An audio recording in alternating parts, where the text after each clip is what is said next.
It was a wonderful experience from start to finish.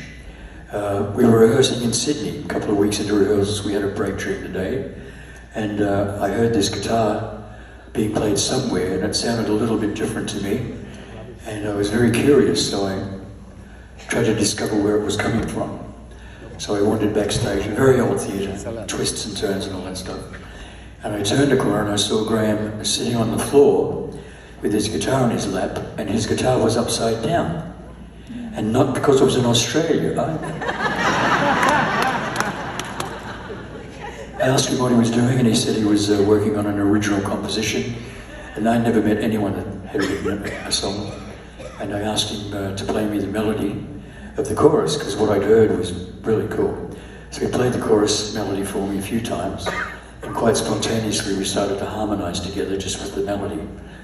And we thought it sounded pretty good.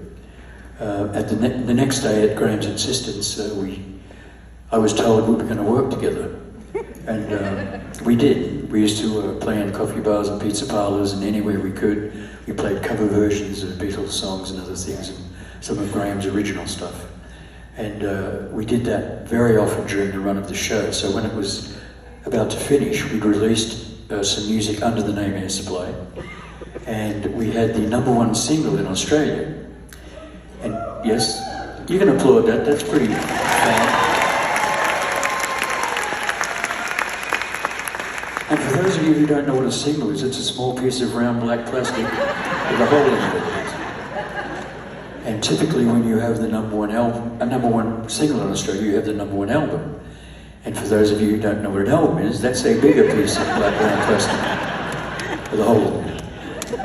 On the basis of the success of that music, we were lucky enough to open for Rod Stewart in Australia. Yes, 3 shows we were invited to open for him. And after the second show, he came back to our dressing room and he said, what do you guys think about opening for me in the US in 1977? The whole tour, 60 dates, North America and Canada. And of course we said, I don't think so. Of course we jumped at the chance. We left for the US on the 4th of July 1977. We began touring in September of 1977 all the way through December. We played every place that one would want to play if you're a musician. And mind you, we'd only been together as a band for 3 months at this point when we got the offer. We played Madison Square Garden, the Forum, Candlestick Park, the Astrodome, the Enormodome, the Dome of Domes, and the Dome. And it was a fantastic experience. And when you're on stage in front of that guy, in front of thousands of people, for 3 months straight, you start to think that you're pretty good. And we thought we were pretty good. I came back to Australia in December, and I got my bags off the carousel in Sydney. In those days, the doors for customs they were very tall, 20, 30 feet high. You couldn't see through them, but you could hear everything outside. And all I could hear outside was thousands of women screaming. So of course, I went, yeah buddy, this is it. We're off to the races.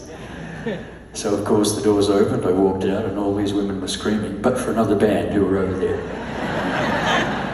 It was the first of quite a few reality checks we've had during our career, as we all have through life.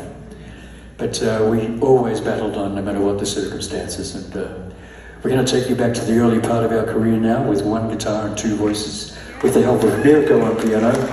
Big round for Mirko.